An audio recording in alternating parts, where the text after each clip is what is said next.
95 నేను మాట్లాడింది ఐటీ మాట్లాడా. ఈ రోజు నేను మాట్లాడేది ఏఐ మాట్లాడుతున్నా, ఆర్టిఫిషియల్ ఇంటెలిజెన్స్ మాట్లాడుతున్నా. ప్రతి ఒక్క వ్యక్తి ఏఐ ఉపయోగించుకోవాలి, లేకపోతే ఏఐ ద్వారా యూస్ కేసెస్ తయారు చేసి సామర్థ్యాన్ని పెంచుకోవాలి. ఇదేం పెద్ద బ్రహ్మ విద్య ఏం కాదు. మన పిల్లలందరూ బాగా తయారయ్యారు. ప్రపంచాన్ని శాసించబోయేది భవిష్యత్తులో ఏఐ శాసిస్తుంది.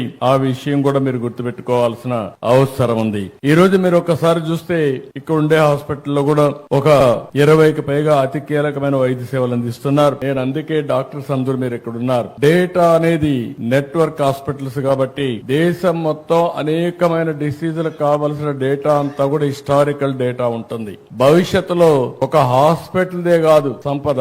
భాస్కర్ రావు కిమ్స్ లో మీరు చూస్తే దేశంలో ఎవ్వరి దగ్గర లేని డేటా, ప్రపంచంలో ఎవ్వరి దగ్గర లేని డేటా కిమ్స్ దగ్గర ఉంటుంది.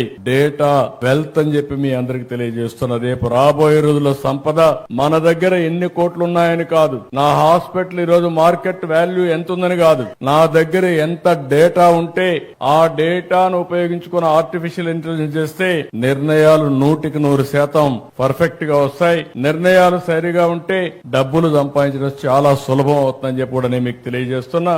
అతి తొందరలోనే డేటా కింగ్ గా హెల్త్ లో భాస్కర్ రావు తయారు కాబోతున్నాడని చెప్పి కూడా నేను మీకు తెలియజేస్తున్నా.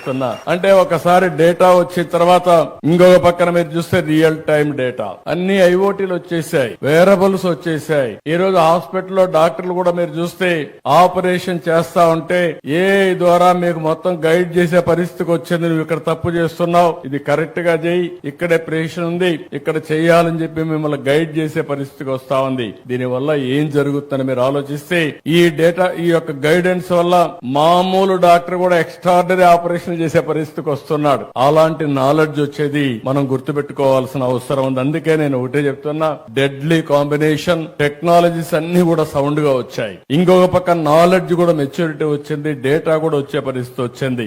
రియల్ టైం అప్లికేషన్ చేయడానికి ఆర్టిఫిషియల్ ఇంటెలిజెన్స్ గాని, మళ్ళీ ఆర్టిఫిషియల్ ఇంటెలిజెన్స్ ద్వారా మీరు ఎక్కడున్నా మీకు నాలెడ్జ్ ప్రొవైడ్ చేయడం రియల్ టైం లో జరిగే పరిస్థితి వచ్చింది.